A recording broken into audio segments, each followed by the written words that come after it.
Olá! Hoje nós vamos falar sobre a matéria de materiais da construção civil e um dos tópicos escolhidos pelo livro Materiais de Construção Civil volume 2 são componentes cerâmicos. O grupo é eu, Ana Clara Souza Ribeiro e o Jorge Brock Jr. O que é um componente cerâmico? A palavra cerâmica é derivada do termo grego keramos, com significado argila. O conceito de materiais cerâmicos compreende os materiais obtidos a partir da composição com argilas e ou óxidos puros. Pode-se também conceituar como materiais cerâmicos os produtos obtidos a partir de silicatos de aluminato hidratado, como a argila, endurecido sob a ação do calor. Os materiais cerâmicos são polifásicos, contendo elementos metálicos e não metálicos, e suas propriedades dependem de suas estruturas, tendo alta resistência ao cisalhamento e baixa resistência à tração. Agora a gente vai falar um pouco sobre os termos e definições para os tijolos e blocos. O bloco de cerâmica é um componente cuja altura seja superior a 115 milímetros.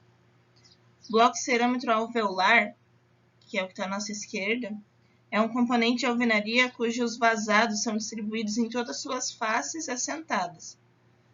O bloco cerâmico de paredes vazadas é o componente de alvenaria somente com a parede do meio vazada, e o estrutural de parede maciça é quando ele não tem nenhum vazamento pelas suas laterais. O bloco cerâmico estrutural perfurado é quando ele contém vários furos em todo o seu interior, né? Agora, falando de tijolo, temos o tijolo cerâmico maciço, quando ele não tem nenhum buraco, ele é realmente maciço. Do mesmo caso que a gente tem o bloco, a gente tem um tijolo cerâmico estrutural com paredes maciças, que é o do meu lado esquerdo, e com as paredes vazadas do meu lado direito. Tijolo cerâmico com parede maciça também pode ser os tijolos de 6, 8 furos que a gente encontra em construções unifamiliares, que são comuns à utilização dele. Aqui é só, na verdade, um adendo para falar sobre a palavra septo, que é a parte laminar que divide os vazados do bloco ou perfuração de tijolo. E a rebarba é o material remanescente de operação de corte ou bloco de tijolo, ou seja, se sobra alguma coisa na construção desse tijolo, se chama rebarba. Aí geralmente ele é lixado para ficar liso e aderente à superfície. Os requisitos mínimos para a fabricação de tijolos e blocos. Para a alvenaria de vedação, todas as larguras são aplicáveis, mas a largura de 70 milímetros somente é admitida em funções secundárias, por exemplo, shaft e enchimento, mediante identificação do responsável técnico pelo projeto. Para uso estrutural, a largura de 90 milímetros é indicado para único pavimento, a de 115 milímetros para até 2 pavimentos e acima de 2 pavimentos a largura de 140 milímetros. Resistência mínima, absorção de água e geometria. Agora a gente conversa um pouco sobre a resistência que cada bloco ou tijolo tem. Bloco ou tijolo de vedação, VED. Com parede vazada e com furos ou vazados horizontais, a resistência mínima é de 1,5 megapascal. A absorção de água, de 8 a 25%. A espessura mínima das paredes externas do bloco e tijolo é de 7 milímetros. E a soma mínima de espessuras da parede externa e interna, no mesmo corte transversal, é de 20 milímetros. Bloco para alvenaria racionalizada, VED 30. Com parede vazada e com vazados verticais, a resistência mínima é de 3 megapascal. A absorção de água é de 8 a 21%. A espessura mínima das paredes externas do bloco é de 7 mm e as internas de 6 mm. Tijolo maciço ou perfurado para vedação, VED 40. A resistência mínima é de 4 MPa, a absorção de água de 8 a 25%. Tijolo maciço ou perfurado estrutural, EST. A absorção de água é de 8 a 25% e a resistência mínima depende da classe. Tem EST 60, 80, 100, 120 e 140. Por exemplo, para EST 60 é 6 MPa e assim por diante. Bloco de alvenaria racionalizada, EST, com parede vazada e com vazados verticais. A absorção de água é de 8 a 21%. Para a classe EST 40, a resistência mínima é de 4 MPa e a espessura mínima das paredes do bloco é 7 mm externa e 6 mm interna. Para classes EST 60, EST 80, 100, 120 e 140, a espessura mínima da parede passa a ser 8 mm externa e 7 mm interna. Bloco ou tijolo para alvenaria racionalizado com parede maciça e com vazados verticais. São especificadas 3 classes: EST 40, com espessura mínima da parede externa de 15 e interna de 15 também milímetros. EST 60, a espessura mínima das paredes é externa 18 milímetros e interna 18 milímetros. EST 80 tem a espessura mínima das paredes externa de 20 milímetros e interna de 20 milímetros. A absorção de água é de 8 a 21%. Bloco de alvenaria racionalizado, com paredes maciças, vazados verticais e paredes internas duplas. São especificadas 8 classes: EST 40, espessura mínima das paredes 8 classes, espessura mínima da parede, a externa é de 15 mm e a interna é de 8 mm. EST 60, a espessura da parede externa é 18 mm e interna 8 mm. E as demais classes, EST 80, 120, 140, 160, 180 e 200, a espessura mínima das paredes externas é de 20 mm e a interna é de 8 mm. A absorção de água para todos é de 8 a 21%. Bloco perfurado ou alveolar para alvenaria. São 8 classes: EST 40, 60, 80, 120, 140, 160, 180 e 200. Com a espessura mínima das paredes externas de 8 mm e índice de vazio menor ou igual a 25%. Para esse tipo de bloco, a absorção de água varia de 8 até 21%. Agora falando sobre as formas típicas do tijolo, a gente tem aqui o tijolo maciço de cerâmica, que ele não é muito utilizado hoje em dia, muito pela sua alta absorção de água, tendo que hoje em dia a gente tem soluções mais viáveis e econômicas. Aqui tem o bloco cerâmico com furos na horizontal, o bloco de vedação, né? Aqui o bloco cerâmico com furos na vertical. Aqui é um tijolo cerâmico perfurado com furos na vertical. Aqui é um bloco cerâmico de parede vazada. Aqui é um bloco cerâmico com paredes externas maciças. E, por fim, um bloco cerâmico com parede externa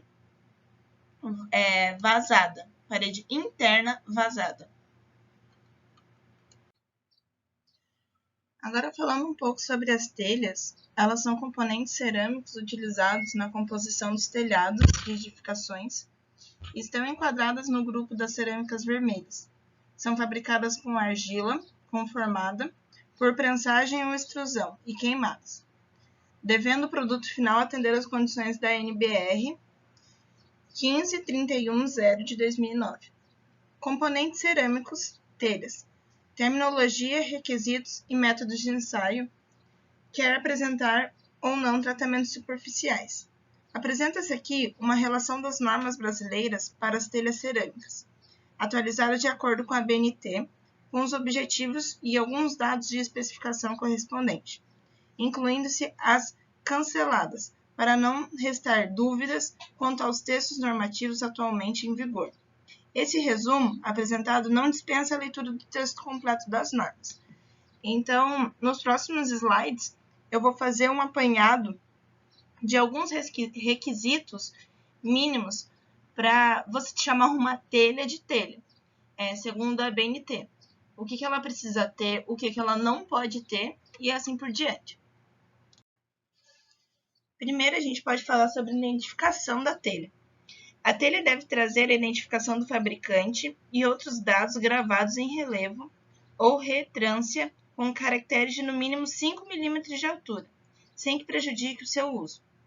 Nessa inscrição, deve constar no mínimo o seguinte: identificação do fabricante, do município e do estado da federação, o modelo da telha, rendimento médio da telha, expresso em telhas por metro quadrado, com uma casa decimal, sendo obrigatória a gravação do T por metro quadrado, que é telhas por metro quadrado. As dimensões em centímetros na sequência, largura de fabricação, comprimento de fabricação e a posição do pino ou furo de amarração. Esta última exigência é dispensada no caso de telhas específicas como a capa, que você só encaixa ela.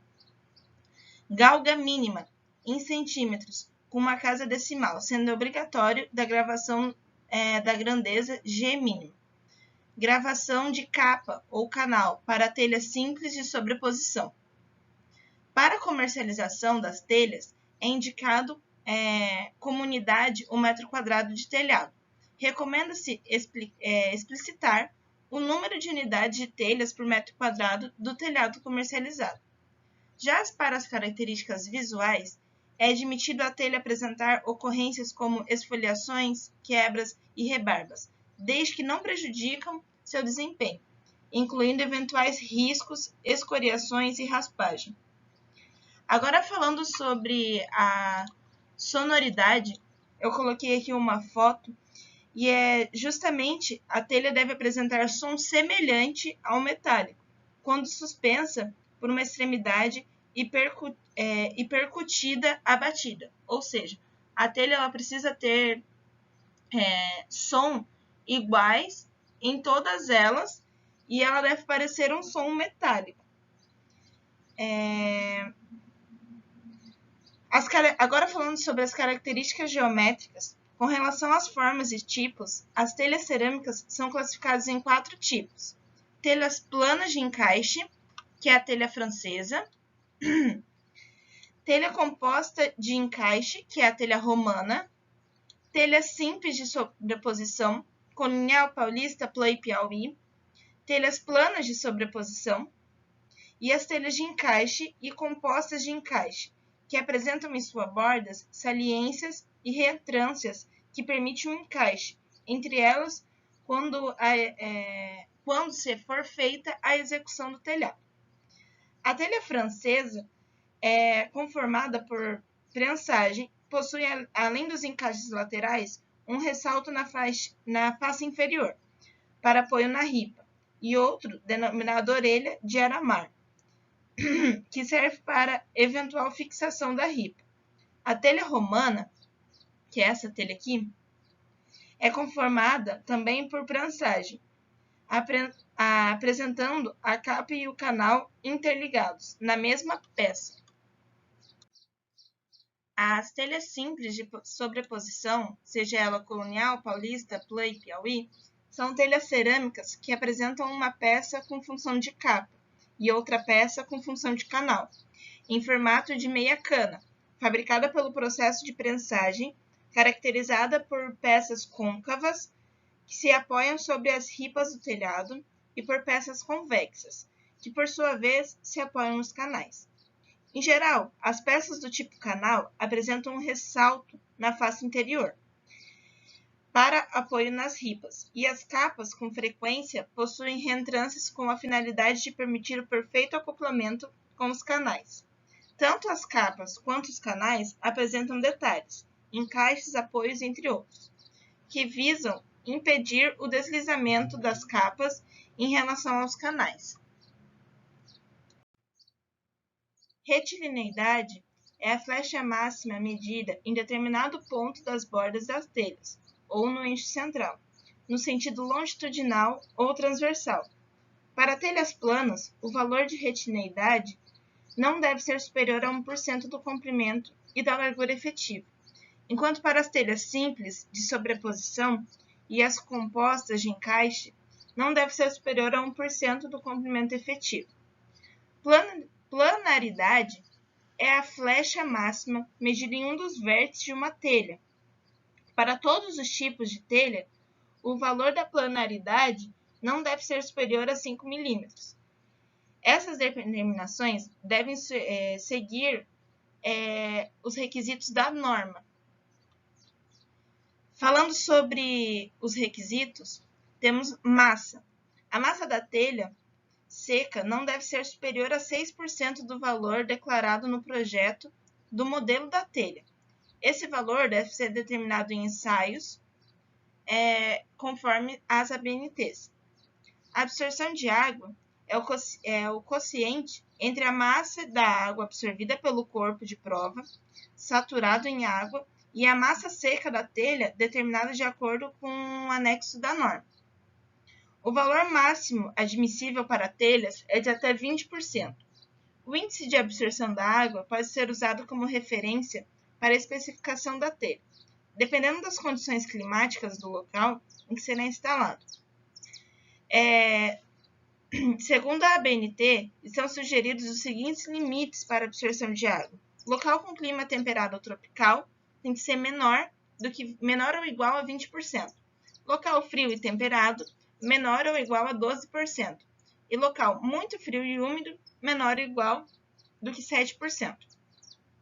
Falando sobre impermeabilidade, é a capacidade que a telha deve possuir de resistir à passagem da água durante certo período do tempo, devendo ser determinado qualitativamente. A telha não deve apresentar vazamentos ou formação de gotas em sua face inferior, sendo, porém, tolerado o aparecimento de manchas de umidade. Ressalta-se que essa formação de gotas na face inferior das telhas, em função da permeabilidade, não deve ser confundida com a eventual formação de gotas na face inferior das telhas, em razão da condensação da umidade do ar ambiente. Nesse slide, eu peguei do livro Materiais de Construção Civil, volume 2, duas tabelas, onde na primeira mostra o tipo de telha, o ângulo de inclinação e a sua declividade. Por exemplo, para a telha francesa, o ângulo de inclinação tem que ser entre 18 e 22 graus, e a sua declividade tem que ser entre 32 e 40%. Na romana e a termoplan, pode ser o ângulo de inclinação entre 17 e 25 graus e a declividade de 30 a 45%.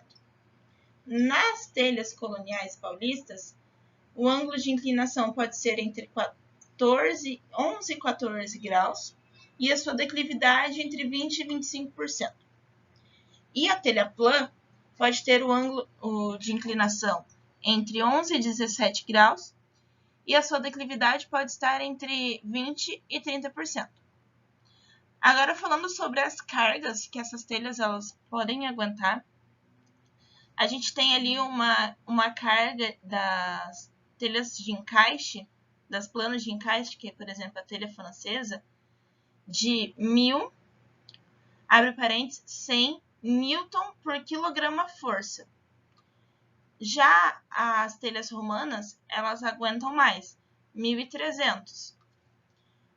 Agora, se tratando das telhas capa e canal colonial, telha plã, telha paulista e telha piauí, a gente tem uma carga de 1.000 newtons. A mesma coisa para as telhas alemãs e entre outras. Com relação à inspeção do lote de fornecimento, a ABNT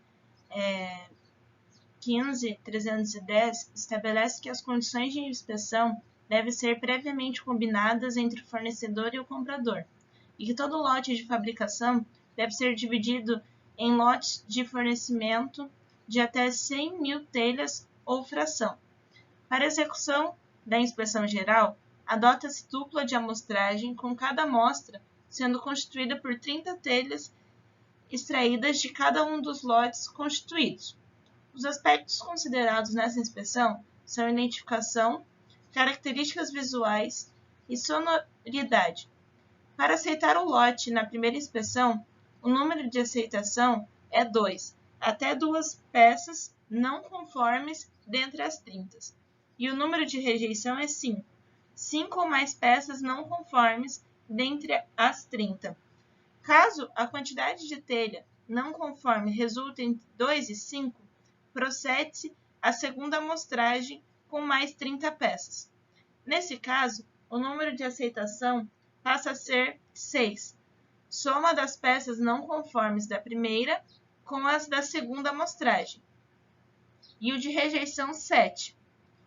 Uma atenuante é apresentada na norma brasileira, isto é, quando o lote for rejeitado nesta inspeção, pode-se haver acordo entre o comprador e o fabricante, no sentido de substituir as peças defeituosas do lote. Para a inspeção das características dimensionais, retilineidade, planaridade, absorção de água e impermeabilidade, são necessárias 6 corpos de prova de um único lote, não se admitindo nenhuma peça defeituosa, para que o lote seja aceito. Portanto, o número de rejeição é 1. Recomenda-se que a inspeção por ensaios com relação à carga de ruptura-flexão seja realizada somente após a aprovação na inspeção anterior. Deve-se constar da primeira amostragem 6 telhas e o número de aceitação é 1 e o de rejeição é 3. Na segunda amostragem, com mais 6 telhas, o número de aceitação passa a ser 6 e o de rejeição 7.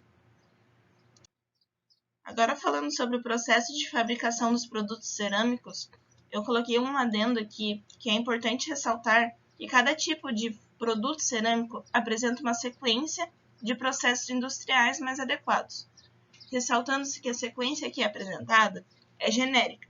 No caso das placas cerâmicas para revestimento e louças, existem outras etapas específicas.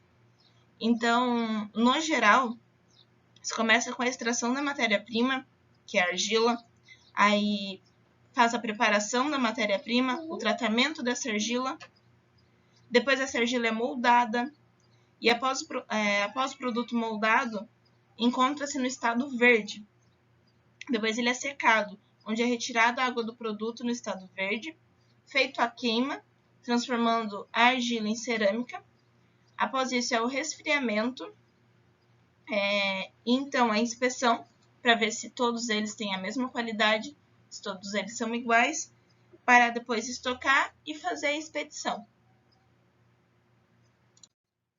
Nesse slide eu postei sobre o preço do mercado do milheiro hoje. Eu fiz uma pesquisa e eu procurei na loja chamada Cerâmica RBR, localizada na cidade de Papagaios, em Minas Gerais. Um milheiro de tijolo de 6 furos, com dimensões de 9 cm por 14 por 29, com mínimo de 10 mil unidades, custa R$ 750. Um milheiro de tijolo de 8 furos, com dimensão de 9, 19 e 29, com no mínimo 6 mil unidades, custa R$ 900. Nesse site, eu não achei o bloco de alvenaria, mas eu achei uma placa refratária que tem dimensões de 30, 60 e 8 centímetros e a unidade custa R$ 350. Falando agora sobre os valores da telha no mercado, eu fiz uma pesquisa na internet onde achei a unidade da telha portuguesa valendo R$ 1,49, da telha romana com o mesmo preço. Já a telha plã, ela vale R$ 1,20, sendo mais barata do que as outras.